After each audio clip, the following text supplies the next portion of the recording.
Wait, why does my face look so round on camera? So around 2 or 3 weeks ago, I ended up getting the K23, what's it called?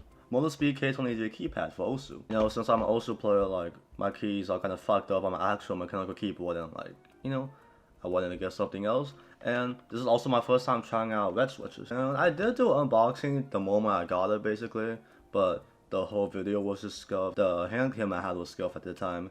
And like the unboxing was scuffed because I couldn't even open the box. It took me 10 minutes to open it. And the gameplay was also pretty scuffed because I didn't know how to use this keypad and I was just playing bad. So this is gonna be like my thoughts on the keypad 2 weeks after using it. I'm gonna try playing with it again. I do play good with it most of the time, but I haven't really played Osu in the past 3 days. And you know, when you don't play a game for one day, you become rusty at it. At least that's how it is for me. So yeah, this is basically going to be a generic unboxing video where I talk about the keypad, show it, and play with it, and you know, talk about my thoughts at the end. Because I can't come up with a good idea, so I'm going to just copy everyone else. As you can see, this is the keypad, you know, it's a numpad. It comes with all the numbers, like, you know, 1 through 9, and it's like everything else. And yeah, it's pretty cool. Actually, one slight problem I have, it might just be a me problem, but as you can see, I had to switch out the 1 and 3 keys because those are the 2 I used to tap. And that's because the 3 key, like, you know, after you use a key too much, it kind of like the texture kind of starts like I don't know how to explain it. Like the key kind of starts becoming slippery, if that makes sense. So I had to replace it. But that's probably just a me problem because I've had it with other keyboards too. But yeah, it's really clean. Here's the back. I think you can turn it off or something. One problem I kind of have, it doesn't have the fucking rubber feet things. I mean, they do have it, but since this was only $20, you know, basically one of the cheaper ones you could get.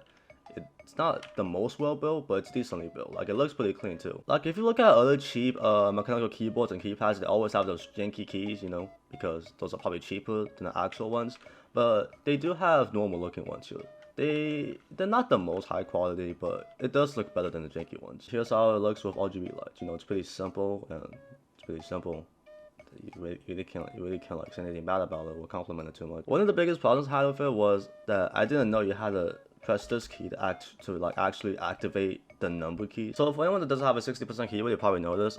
To use some of the keys, you have to press FN first, then you press the key, then to do something with it. And this number key basically switches it from like the normal mode where you can actually use the numbers, then you can switch it to use like the arrows and stuff. And that's actually a big problem for me at first because I kept clicking it on accident while playing Osu, but I really don't do it that much now, and I'm just completely used to it. But yeah, I'm just gonna play with it for a while, then you know, just talk about my ending thoughts because you know you have to stretch out videos on YouTube for them to get views. Okay. I'm gonna warm up by playing my favorite song. The song is actually my ringtone.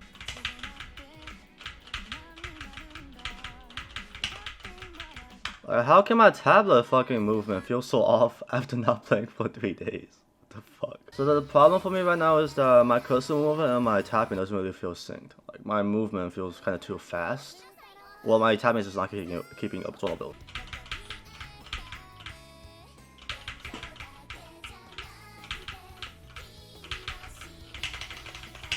This map felt fucking FCable a week ago. What the fuck happened? 93% hack.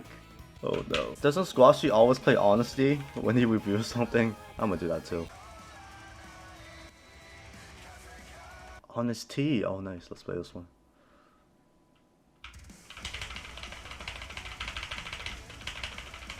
Why am I over streaming? Let's play an easier stream map. What's that fucking map called again? Succubus?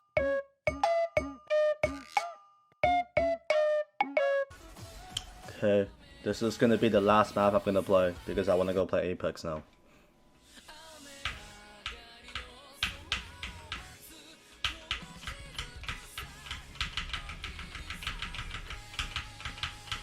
Yikes.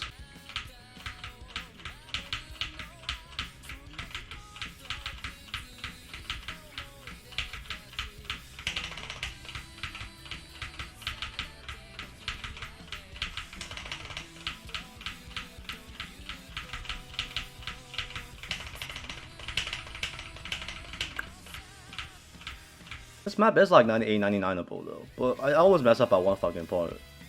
This act is just not acceptable. Yeah, the gameplay you just saw was completely shit, but that doesn't mean the keypad is bad, that just means that I'm bad. So this keypad was actually only $20. I'm probably gonna put that at the thumbnail because, you know, it's clickbait. People like cheap stuff. This is actually my first time using a keypad, so I can't really compare the other ones, but looking at some of the other ones, I can already tell some of the stuff about this keypad is just a lot better than other ones. Like, I already talked about this, but like the keys of the keypad, because, you know, when it comes to other mechanical keyboards or cheaper keypads, they always have those big janky keys, but these are actually pretty clean looking, decent looking, and, you know, not bad. Another good thing about this is that it comes with a USB-C cable, which is a good thing because, you know, I can disattach it, and, you know, again, with some cheaper keyboards and keypads, they have those ones that are attached, and it gets annoying. This keypad is probably the same quality, or maybe even better than some of the more expensive ones. Like, this is $20 and it does everything it needs, and it's decent looking, and it's pretty good. Also, my first time trying out red switches. I mean, not today, but when I first got this keypad. And I would definitely say that red switches are better than brown switches. Like, my mechanical keyboard is a brown switch because it was like the most hyped up one when I got it 2 years ago, but now everyone hates it for some reason. And when it comes to tapping it, there's an obvious difference. Like, with the brown switch, you actually have to kind of press down, but with this one, it's just like you can just simply tap it and it goes all the way down,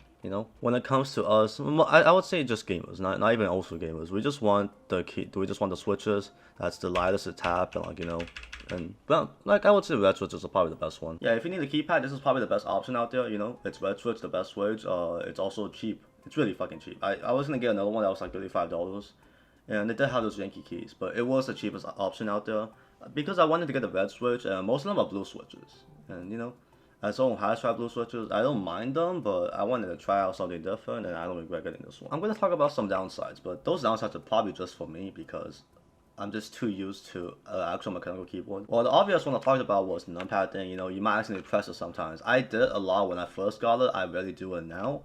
But, you know, it can get annoying because you basically have to restart the map when you don't have it on because you can't tap with it. Another problem I had with it at first was that because of the rubber feet, these aren't like the best ones, but these are decent ones. It did move around slightly, and that's not a good thing. Like, when you're playing a game, you don't want anything to move around unless it's your mouse. And also, for anyone that hasn't used a keypad and might want to switch to one, another problem I had with it was that because there's nothing next to the number 1 key, it just feels empty right next to it. Like, it kind of feels weird. Most people tap with Z and X. And with Z, there's a shift button right next to it. And when there's nothing right next to, like, the button that you tap on, it just feels kind of weird at first, but I got used to it pretty quickly too. And yeah, this is basically a pretty flawless product after using it for 2 weeks. I got used to all of the small problems I had with it, and this, besides the key kind of scraping off, but that happens with most keys, it's a flawless keypad, there's nothing wrong with it, and it's at a pretty good price too. So I'll leave this in the description for anyone that wants it, you know, like.